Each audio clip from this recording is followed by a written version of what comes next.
Good morning, everyone. My name is Helen Hazard, and I'm the Manager of Stakeholder Engagement with the Housing Services Corporation. I'd like to welcome you all to our webinar, 2020 Success Stories from the Community Housing Transformation Center. This morning, we are joined by Stéphan Corriveau, Executive Director for the Center, and Aude Morel, Program Manager for the Center. This morning, they're going to take us through some of the successful projects that they've backed in 2020, and they'll also discuss some of the funding available through the Center. Before we get going, I do want to quickly share some housekeeping items. So if you'd like to ask questions throughout, we do encourage you to type your questions in as you see fit during the session, and Stéphan and Aude have offered to take questions as they come in. So please don't be shy, use the question panel. If you are having any difficulty, you can raise your hand. There's a little hand button, and we're happy to assist. With that, I will hand things over to Stéphan. Well, thank you very much, Aude. Helen, for that, and I'm pleased to be with Aude for this presentation, and I'm thanking everyone who have taken the time and interest in for attending this session to be with us. As Helen said, it's going to be about the center and what we're doing and what we've been doing this year, and some of the projects that we've been lucky enough to get submit to us and to fund. It will also be about understanding what you as an organization can look for in terms of support from the center, and kind of a recap also about the kind of funding that are available. That did evolve a little bit over the year, and I'm not saying years, but literally a year, because it will be 1 year that we're in operation in a week from now. So you'll understand that we are kind of literally building the plane as we're flying it. So let's start with the presentation itself. I hope it's good for everyone and you see it properly. So, well, this is the Center success story, just to give you a little snapshot of some of the proposal that we've been going and giving away, and it's funding through our different system. Basically, we have difficulties, to be honest, to catch up with the speed of things goings, but we are quickly catching up.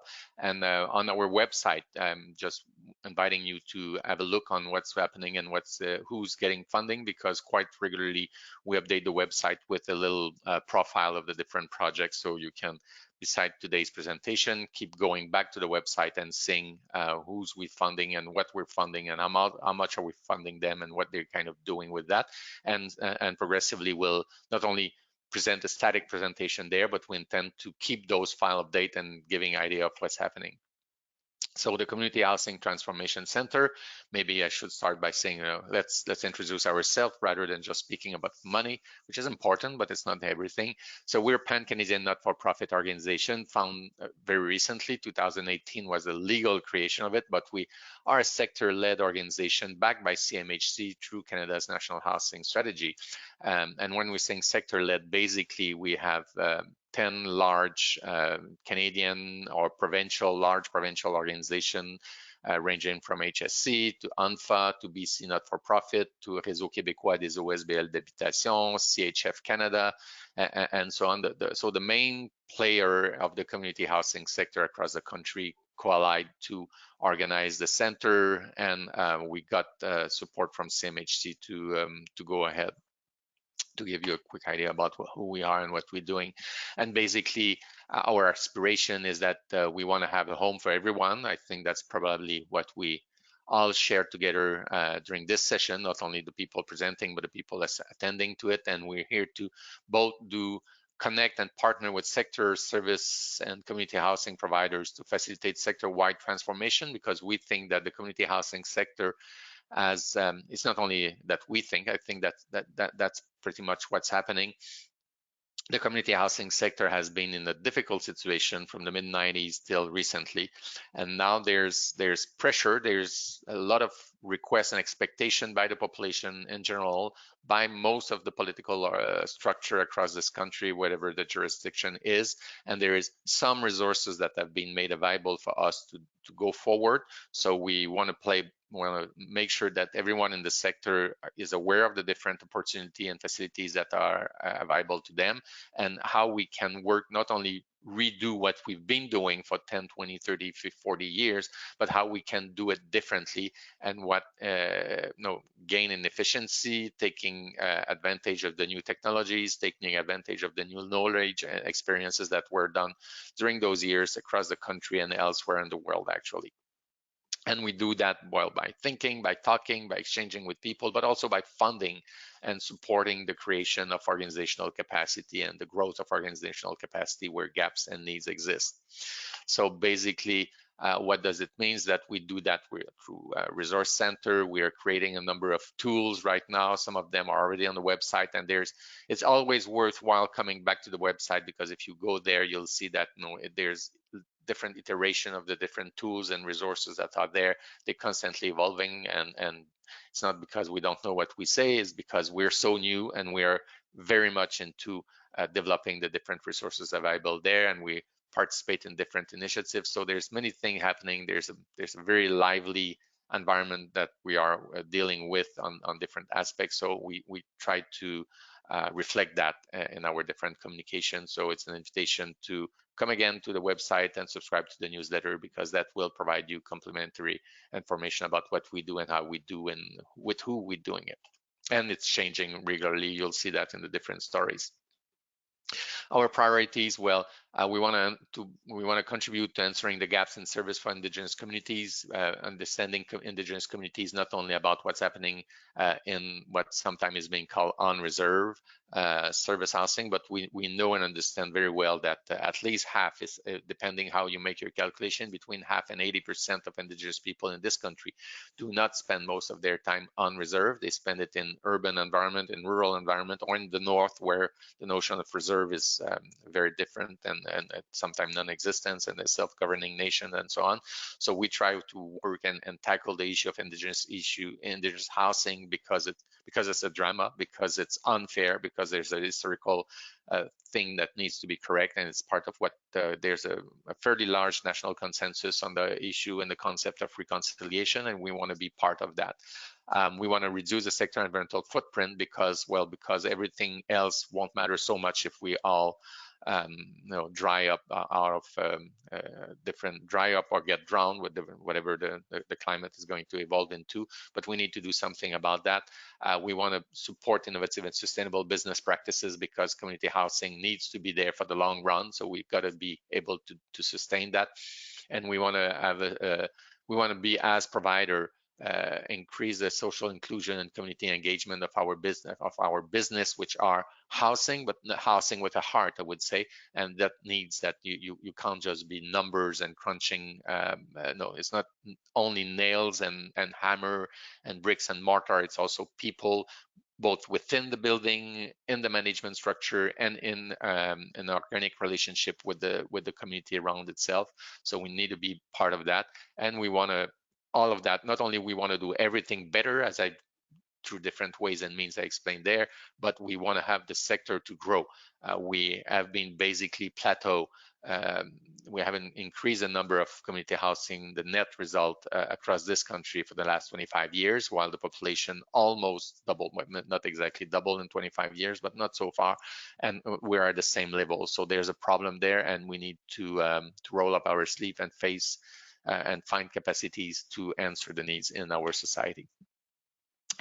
We basically offer funding to community housing providers, community housing service providers. So what do we talk about service provider? We're talking about, for example, in the Ottawa region, there's something called CADCO, which is provides services to community housing providers, or it could be the Federation of the Canadian Federation of Co-op, or UNFA, or BCNPHA, or CHRA, or other much smaller regional organizations, but that are providing services, or local organizations that are providing services, and we'll have example of those, provide services to the community housing sector, and community organization and part of the community-based tenant initiative that are about basically helping tenants, whether they live in community housing or in the private sector, understanding that they can take responsibility and engage and participate and promote some vision of evolution of the community housing sector and the housing sector globally.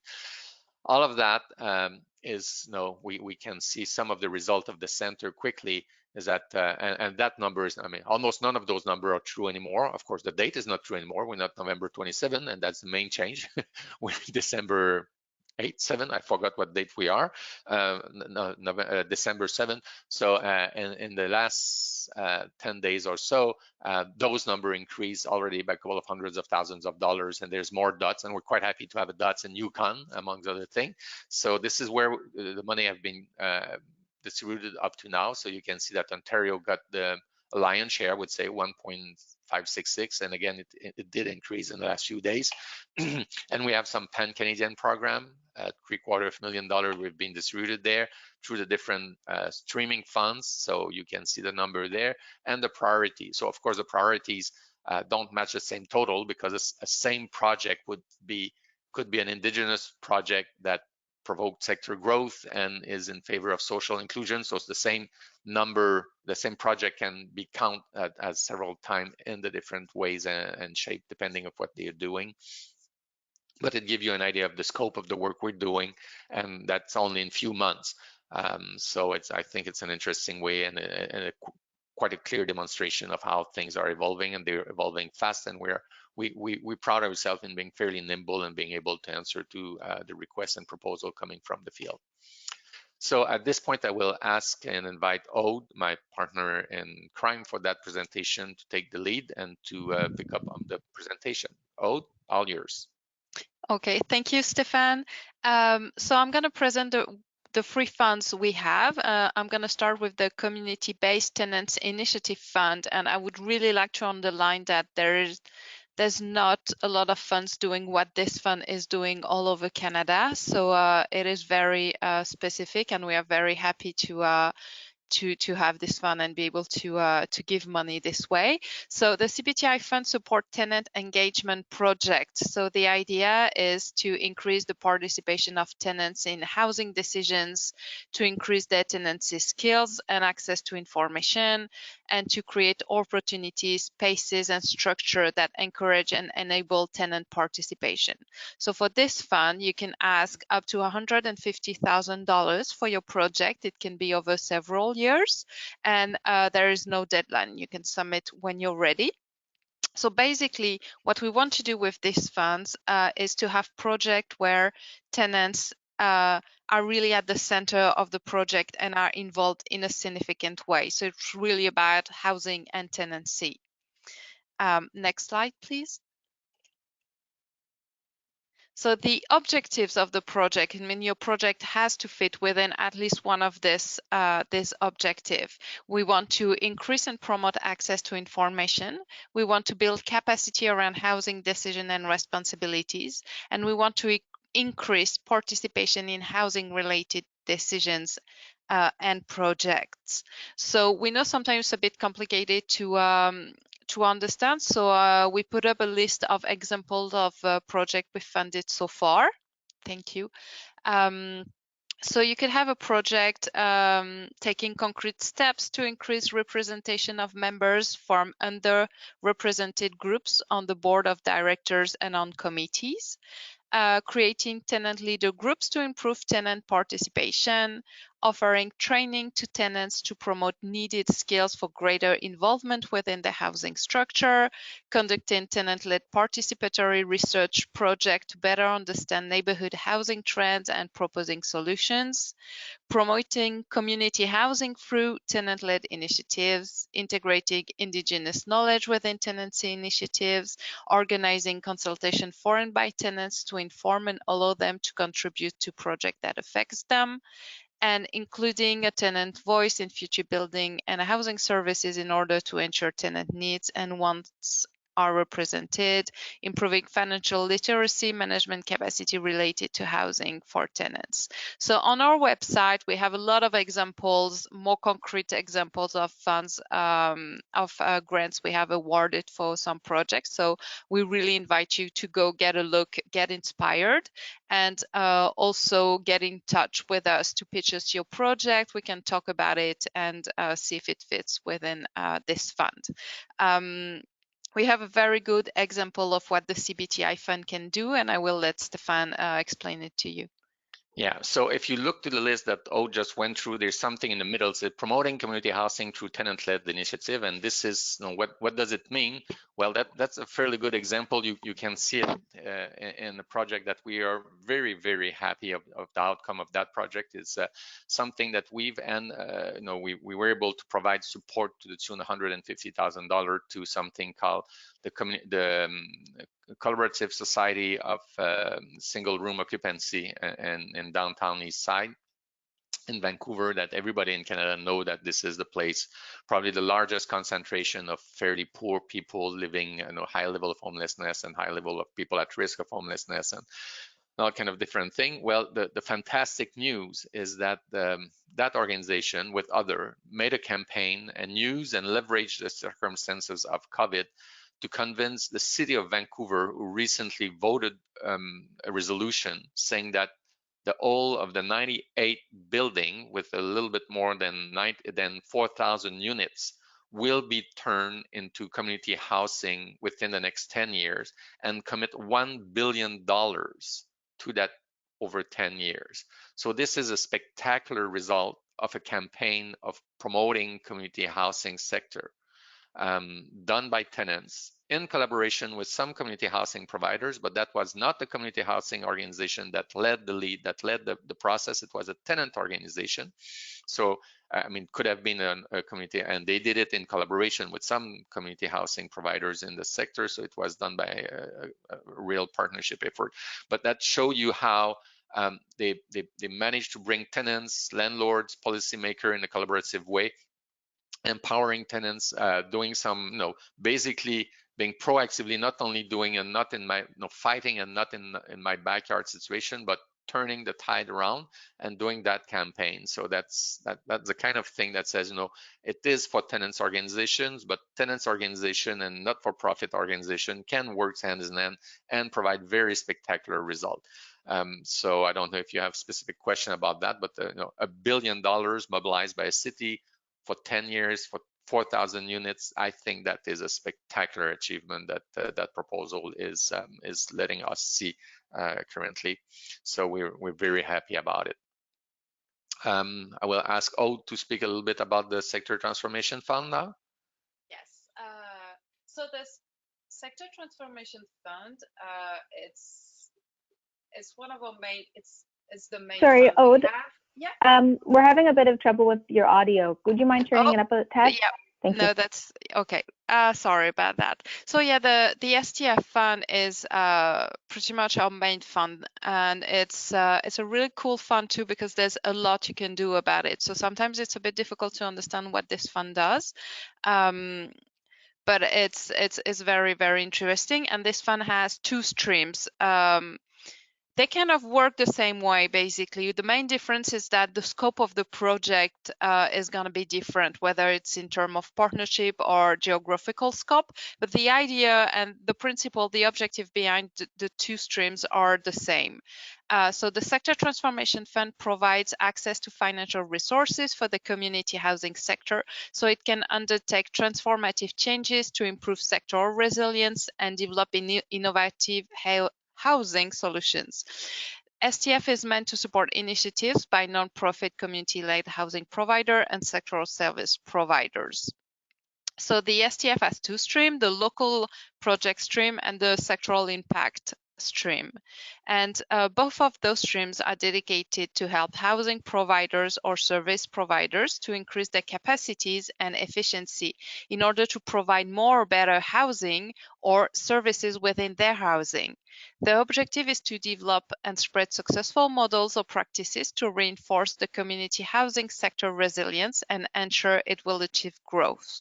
So basically, with the STF fund, the words you have to remember is capacity, growth, developments, new models, innovation, resilience. So what we want you to do is to develop capacity so that you can be more resilient, so that you can grow, and we can have more units within the sector.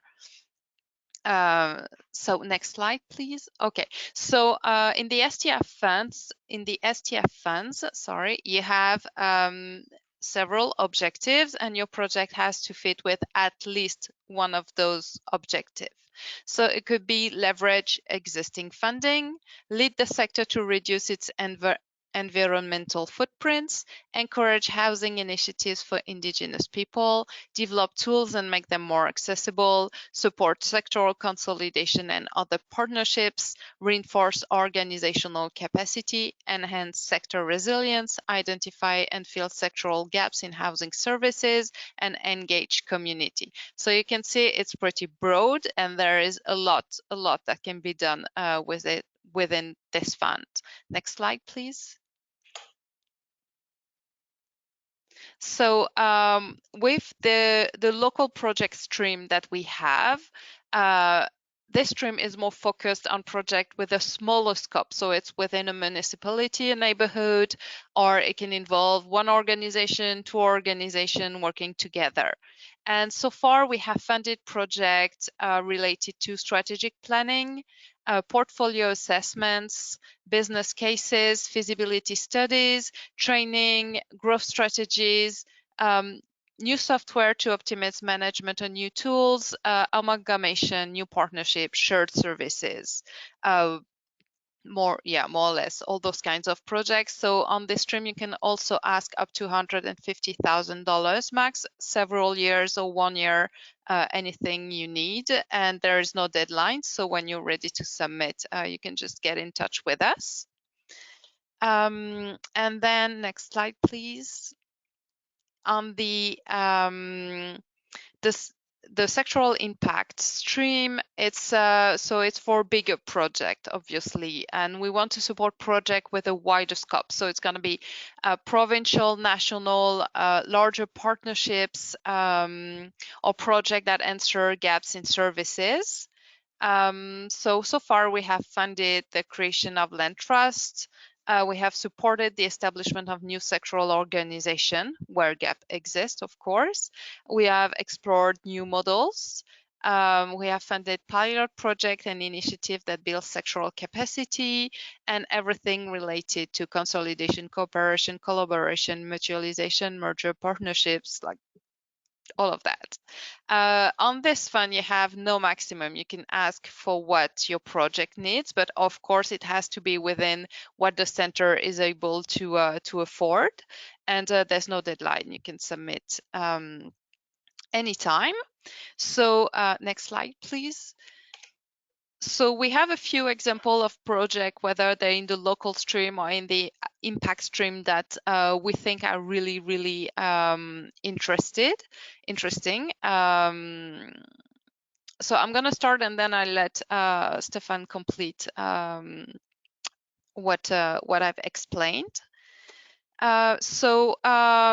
There's one that is pretty interesting. So we funded $100,000 to the Cooperative Housing Land Trust Co-op for the Co-op Growth Pilot Project to CHF Toronto. And this project it's a pilot to try a new model of redevelopment for co-ops within a land trust. And the idea is to redevelop and generate new affordable housing.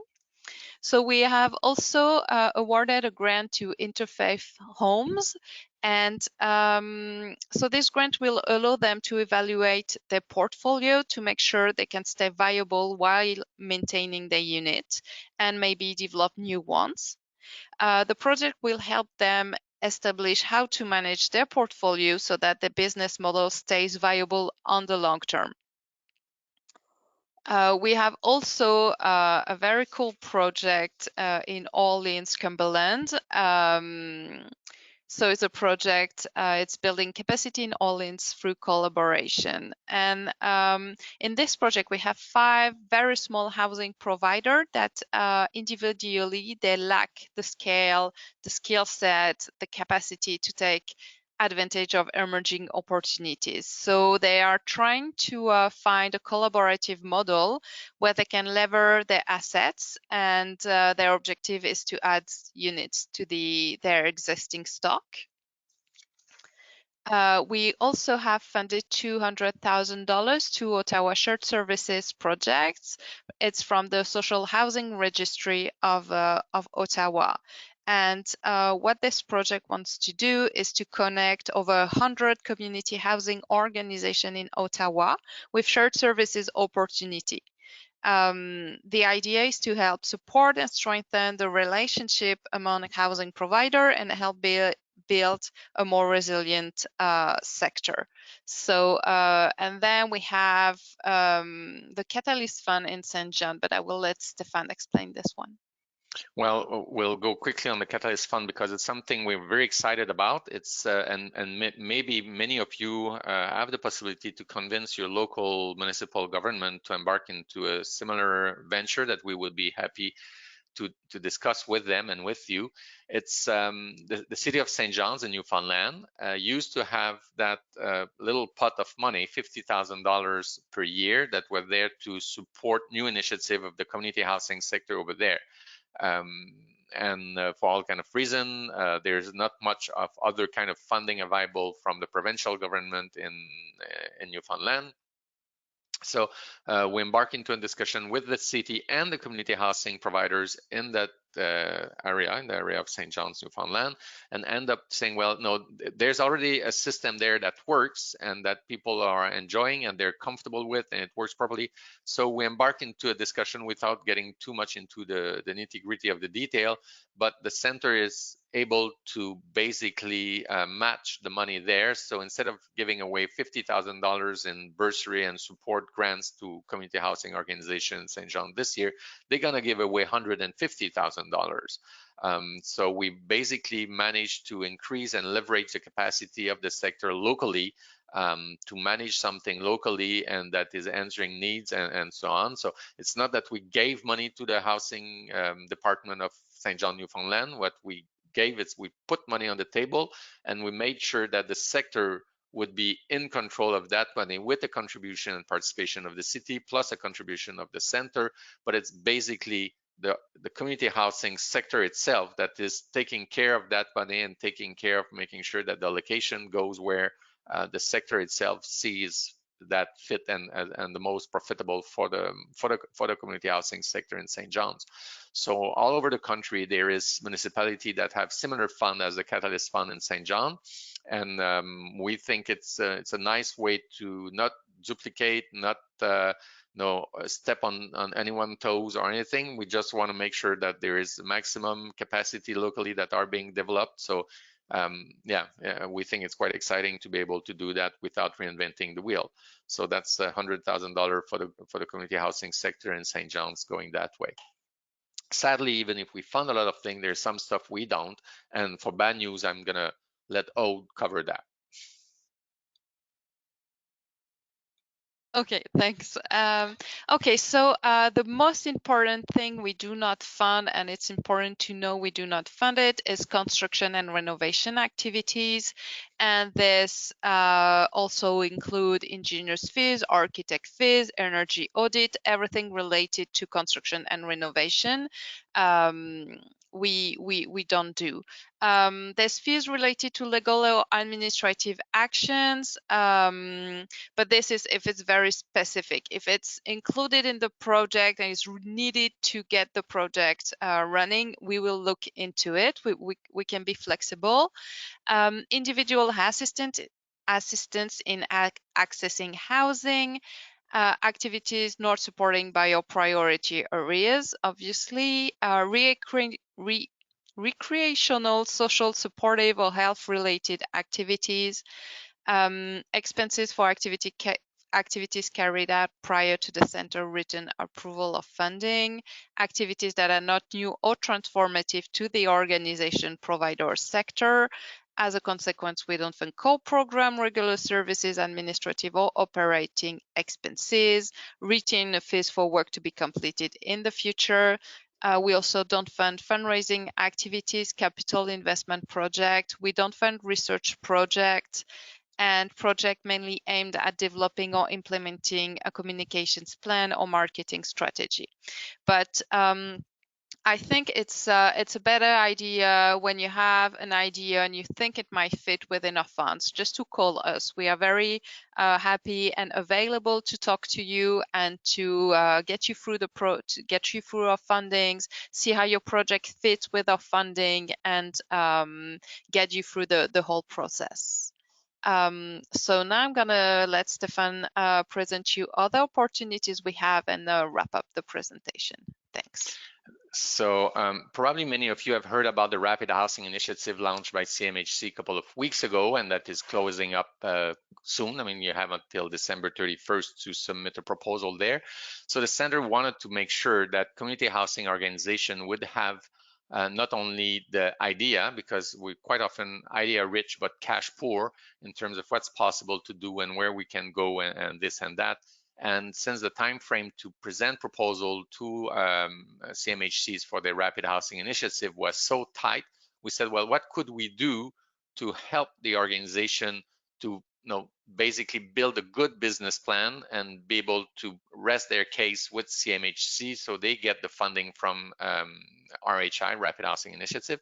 So basically, if you call us and you say, well, we have the potential, we know we have a real potential. For example, we already own a piece of land, or we already engage in a discussion with a landlord of a hotel or motel that is going downward because of COVID, or we have, I'm not going to tell you all the opportunity, but we have an opportunity that would match RHI deadlines and financial guidelines that are available on CMHCs.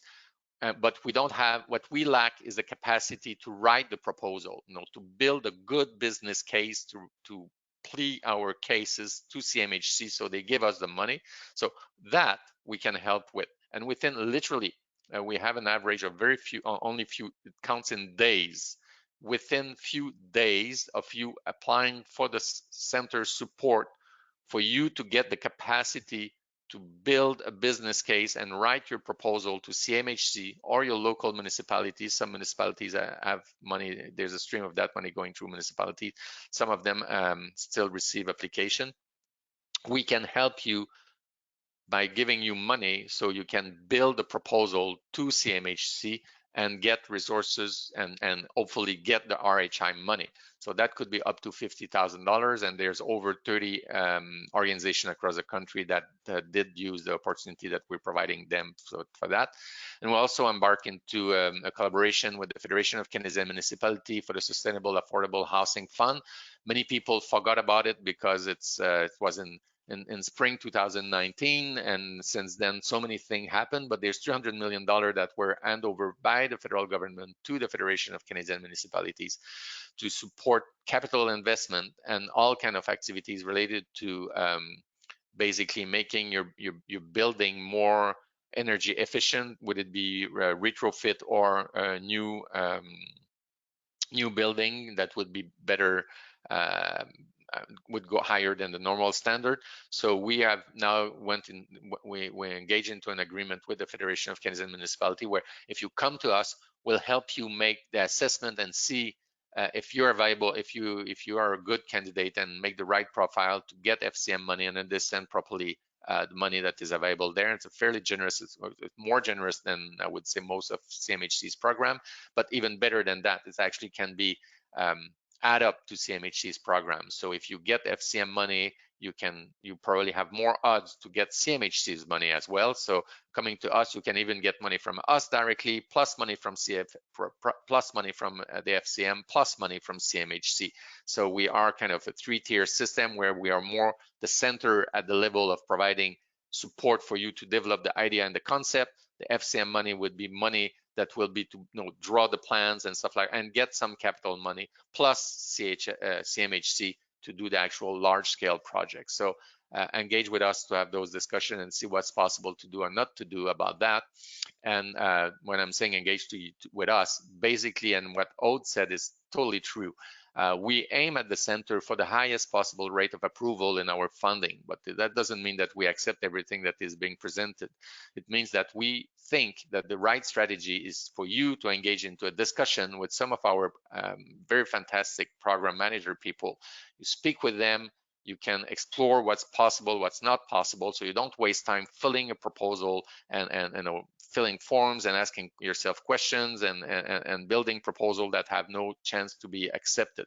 Have the discussion beforehand, so once you fill the form, you have much better odds of getting a positive reply. So those are the nice face. You can see them again there, but on our website, if you go there, just click there, you get all the information. But just to make sure, we give them right away. So Aude is with me now because she's the one that she's the lead person in Ontario, but it doesn't mean that the territorial thing is makes that only the only person that you can speak with is Aude. Everyone has also either a territorial priority plus thematic priority, but it also goes according to the workload and the availability of the staff and everything. So those are the different contact information you can have with. But the important information to remember is basically, if you have only one to remember, is our website is center.support. So it's www.center.support. And if you go there, you'll get a connection, or you can go into any of our social media and connect with us. So basically, for me, that would cover it. And I don't know if there's any question. I haven't seen much happening in the, maybe I wasn't looking at the right, no. So I haven't seen any questions in the chat box or the question field. So we're open for that at this point. I hope you found it interesting. Yes, Stéphan and Aude, thank you so much for presenting today. There was a lot of really interesting content, and I'm not sure if any questions are going to come in. Oh, there we have one. We also had a couple during the session that I answered myself because people wanted to know if the materials would be available after this webinar, and I can tell people that yes, we recorded the webinar, and we also can share the presentation slide deck on the website, so you'll get an email later this week when that's all complete. And then in terms of the question that just came in, our question is, there's a lot of political pressure driven to reduce funding of housing in favor of other priorities. What do we have to do to keep the public and government on side with us? Well, I would say, I mean, I'm no wise man on the hill that can give the light to where to go. But I think the best tool the center can provide, besides saying that we convene and we partner and we need to do advocacy, but we do as a center provide you with tool. It's the community-based tenant initiative. And this is one of the reasons why we picked that proposal that we found that get so many great results at the Vancouver downtown's, Vancouver downtown east side, to say that, you know, we are there to provide you with the, including stuff like helping you to do advocacy work and to mobilize tenant and to make sure that, you know, if you do it and word it the proper way, it's possible to build support for them to commit more resources and making it viable for you to build the actual thing and to serve your constituency and the people that you are looking for, would it be on a regional or thematic basis, to get more resources there. So look to the CBTI fund as something that is not only to organize events with your current tenants, but also as something that can help you promote your idea, your vision of the sector, and convince other partners to get involved in that thing. That's certainly something we can do and be happy to do with you through that fund. Okay, I haven't seen any other questions come in, but while we take a quick pause to let people type out any questions they might have, I'll just give a little quick promo for another webinar that we're hosting with the Community Housing Transformation Center. So Aude will be back in January, on January the 20th, and she's going to go a little bit more into detail about some of the projects that were covered at a high level today. As you can probably tell, there was a lot of exciting content to decide on what to show right now, and we decided to split it up. So today is kind of a high level, and then we'll get more details about some of the specific projects in January. And Aude, I'm not sure if there's anything you wanted to say about that, but again, we don't have any questions, so we can take a brief moment before we end the session. Well, I haven't started to look at it in detail yet, but I might also bring some other project manager who are working on other funds. Like I work on the STF fund, so I might bring along a project manager who work on the CBTI or on the FCM fund to talk in more details about project. And if you have ideas, if there's some project you want to know more about, please let us know. Ellen will let us know, and we can definitely tackle this in the next webinar. Perfect. Well, oh, sorry, Stéphan, go ahead. No, I was just saying that, well, we can't confirm it yet, but we hope to have representative of some of the project that we're going to be talking about next time that will be part as well of the presentation. So you'll get it from the horse's mouth, and not only from us as a group that is promoting, but you'll be able to ask questions to the group who did apply and how it went and what are the keys to get the resources from the center. I mean, they're not hidden. We try to promote them and make them available on the website, but it's always still something different if you're the one that is awarding the resources or the one that is requesting it. We think that should be an interesting way to share that information with you. Okay, perfect. So again, thank you both for coming out today and covering all the information. It's very exciting to see what people are coming up with across the country, and we appreciate you taking the time. So as there are no additional questions, I'll end the webinar, and I guess happy holidays, everyone, and we'll maybe see you back here January 20th. January 20th. Okay. Thank you. Merry happy holiday for you as well, and thank you very much everyone for attending. Bye-bye. Okay, bye now. Thank you. Bye.